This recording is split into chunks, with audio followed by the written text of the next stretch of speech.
So the Switch 2 was just announced a couple months ago, and the Switch 2 is actually getting a lot of huge third-party games as well. And also there's many more games that have been leaked for the Switch 2 as well. And of course, there's going to probably be way more Switch 2 announcements around June, which is usually when the big Nintendo, Direct is around as well. But of course, these people are upset over Nintendo because they don't have certain games on the Switch 2. Oh yes, the 4chan, the group of people who are never ever ever happy as well. Yo, no Expedition 33.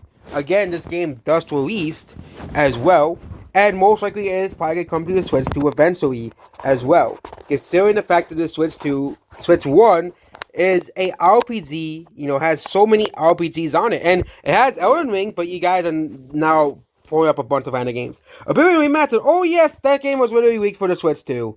Like a couple weeks ago, we talked about it on this channel as well. No KCT2. Another the original KCT was also was ported to the Switch. So KCT2 will likely be ported to the Switch too as well. So the first three games are almost probably guaranteed to come to the Switch 2. Bethesda has always supported the Switch 1 as well. Also, these games that came out before the Switch 2 even came out. The Switch 2 is not even out, and they're complaining these games are not on the Switch 2. Okay, they only announced like the launch games, and the games that are coming around the launch of the Switch 2. Okay, as well. No Doom the Dark Ages, yeah. Oh yeah, the previous two Doom games that came to the Switch 2, and the Doom Dark Ages actually was leaked for the Switch 2, alongside Oblivion Remastered. I was like KCT2 was also leaked for the Switch 2. No Forza Horizon 5.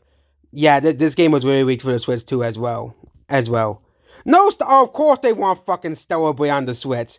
Who would have guessed that?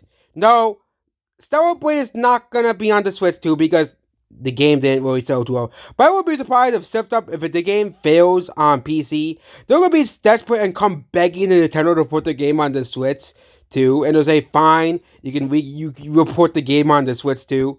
No Infinite Wealth, a game that nobody has ever. I have never heard of Infinite Wealth before, so no Persona 3 Remake, a game that is also probably coming to the Switch too as well.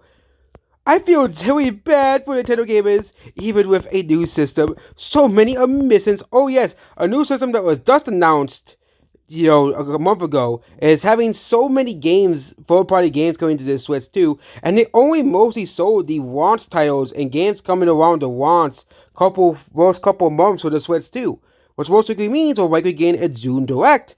We're going to gain a bunch of major games probably coming for the holidays because they'll probably announce some of these major games for the holidays as well. Like, most of these games were out before the Switch 2 was announced. I'm surprised they didn't put GTA 6 on here. Again, probably because they realized that could be announced for the Switch 2 later down the line because they get the Switch 2, as well. But again, Oblivion Remastered, KCT2, Doom, and Forza Horizon 5 were all leaked. Also, Persona 3 I think was also leaked for the Switch 2. Literally, 5 of these 8 games have been leaked for the Switch 2. 6, Expedition 33 is most likely coming to the Switch 2. It will probably be coming out either 2026 or late 2025.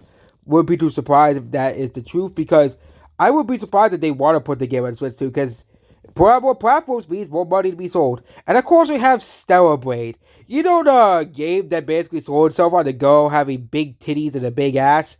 Oh yeah, that game. Okay, the game that died faster than these guys claim Tears of the Kingdom died on Twitch. Yeah, more people watch Tears of the Kingdom on Twitch than watch Stellar Blade on Twitch. But that game also, here's a little fact about Stellar Blade. It sold worse than Assassin's Creed Shadows and Dragon Age the Valley God. Yes, Dragon Age the Valley God. I get people say, but that you're comparing a PS5 exclusive to a multi-platform game. That isn't fair. We're still released on Xbox and PC too.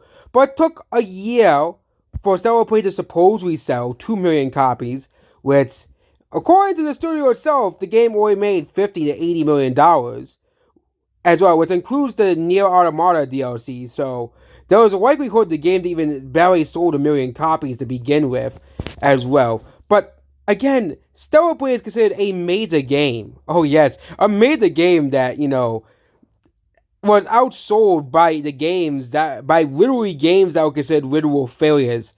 I wonder if the game's budget was very, very low, or something like that. Because according to the developer, the game was a success as well. But again, I always wondered how Neptunia series kept going, despite no one buying those games as well. That is actually one of the biggest mysteries of all time. Goodbye.